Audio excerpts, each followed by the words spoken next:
स्कूलों से खिचड़ी चोरी की खबरें आ रही है।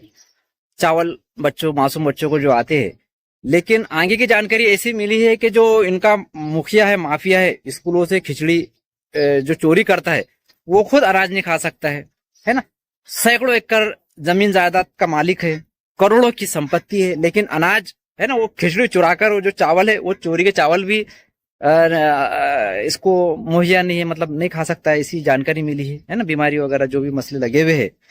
तो आज हम दुआ करेंगे कि ये खिचड़ी चोर जो अनाज नहीं खा सकता, इसको अल्लाह जो है तो अनाज खाने की, करोड़ों की जो संपत्ति है, सैकड़ों एकड़ खेती है, उसका सुख लेने की तौफीक दे, है ना। इसका परेशानियां दूर करे।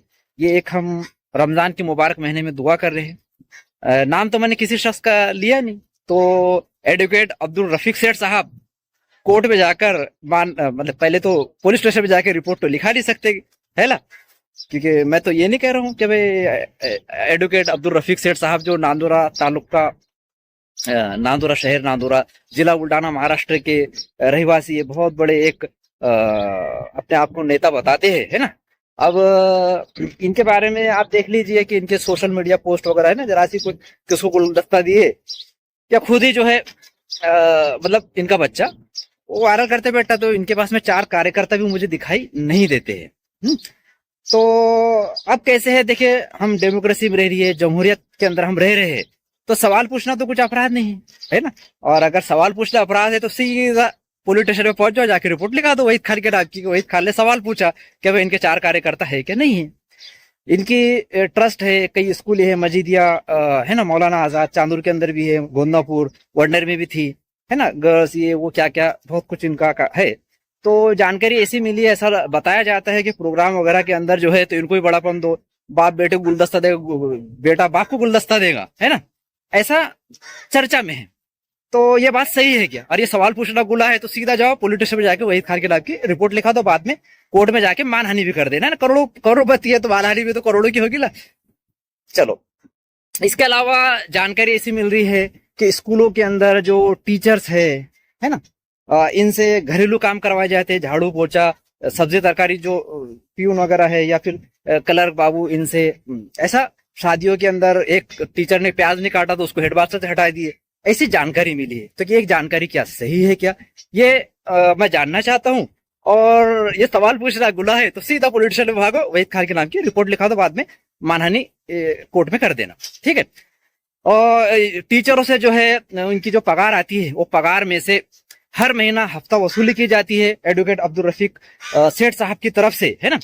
तो ये बात सही है क्या, ये मैं सवाल पूछ रहा हूँ। सवाल पूछना गुड़ा है तो सीधा पुलिस स्टेशन में जाके रिपोर्ट लिखा दो, है ना, बाद में कोर्ट में मानहानि कर देना। और स्कूल का जो किराया है, हमारे चांदूर के अंदर जो स्कूल है वहां की स्थिति देख लो, किराए किस में चल रही है ना। तो उसका किराया भी जो है मस्जिद को जो दिया जाता है वो टीचरों की पगार से जमा करके दिया जाता है, इसी जानकारी है। तो मैं जानना चाहता हूँ ये बात सही है क्या गलत है, और सवाल पूछना गलत है तो सीधा पुलिस स्टेशन में जाके वहीद खान के नाम की एफआईआर, है ना, बाद में कोर्ट में मानहानि, ठीक है। तो अब एक और जानकारी मुझे ऐसी मिली है कि सरकार से जो है 75 लाख की अल्पसंख्यक निधि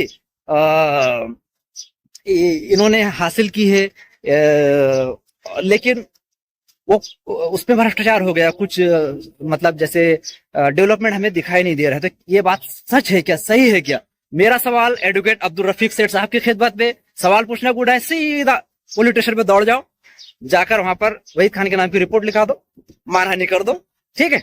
अब और आगे कई टीचरों ने जो है अपने घर खेत बेचकर लाखों रुपया इनको दिए नौकरी के लिए, 5-5 10-10 साल उन्हें चप्पल घसे, और बाद में इन्होंने जो है उनके पैसे भी डुबा दिए, उनको नौकरी से निकाल दिए। ऐसी जानकारी मिली है, ये बात सच है या झूठ मैं जानना चाहता हूँ। और ये जानने के लिए सवाल पूछना अगर गलत है तो सीधा पुलिस स्टेशन खुला है तुम्हारे लिए, जाके रिपोर्ट लिखा दो, जो करना है करो, है ना। तो ऐसे कई लोगों के घर बर्बाद हो चुके हैं, उजड़ गए बेचारे, अभी मेहनत मजदूरी कर रहे हैं, कोई अंडे बेच रहा है, कोई खेतों में काम कर रहा है ना। खेत तो इन्होंने बेच दिए लाखों रुपए का, तो दूसरे खेत में जाके मजदूरी करते पढ़े लिखे हमारे कौम के होनहार। तो ऐसी स्थिति है।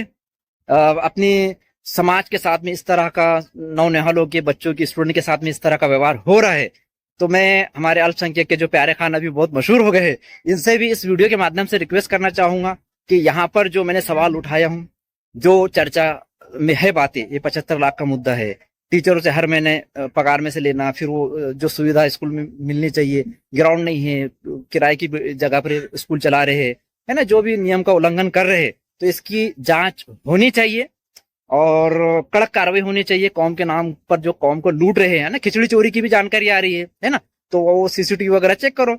और लोगों को मालूम है ना, गाड़ी आती है, खिचड़ी चुरा कर जाती चावल बच्चों के, है ना। तो ये आरोप है, मेरे सवाल है, ये सही है कि गलत? एडवोकेट अब्दुल रफीक साहब ने प्रेस कॉन्फ्रेंस करके इनके जवाब देना और सवाल पूछना। अगर अपराध है तो जनाब पुलिस स्टेशन का दरवाजा खुला है, सीधा जाओ, रिपोर्ट लिखा दो, किसने हाथ पकड़ा के पैर पकड़ा, है ना। खुद एडवोकेट है, इतनी तो जानकारी रहेगी। और कोई पढ़े लिखे आदमी को मेरा वीडियो बता देना कि भाई क्या लीगल पॉइंट बनता है। और रिपोर्ट लिखाने जाएंगे तो वहां भी जो अधिकारी कर्मचारी बैठा रहेगा, तो नकल करके परीक्षा पास हुआ है कि रिश्वत देकर उसने नौकरी प्राप्त किया कि वो चेक कर ले रहा। फिर उसके बाद में बेहतरीन एकदम रिपोर्ट क्या बनती बनाकर जो है तो दाखिल कर देना पुलिस स्टेशन में, बाद में कोर्ट में, फिर केस लड़ेंगे अपन, है ना। सवाल पूछना अगर हिंदुस्तान के अंदर अपराध है कि भाई कोई भ्रष्टाचारी से या राजनेता से, पॉलिटिकल आदमी से, है ना, स्कूल के ट्रस्ट से, अध्यक्ष से अगर कोई सवाल पूछना गुनाह है तो आप दाखिल कर सकते हो एफआईआर।